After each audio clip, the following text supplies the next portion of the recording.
Satyabhama Institute of Science and Technology, Chennai. Satyabhama Institute of Science and Technology, Chennai.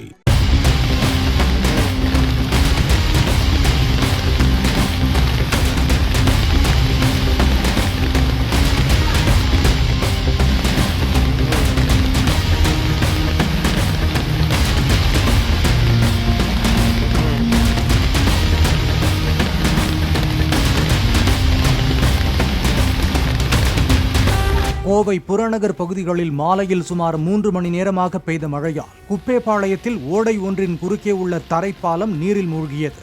இதனால் எல்லப்பாளையம் பெரியநாயக்கன்பாளையம் இடையிலான போக்குவரத்து பாதிக்கப்பட்டது.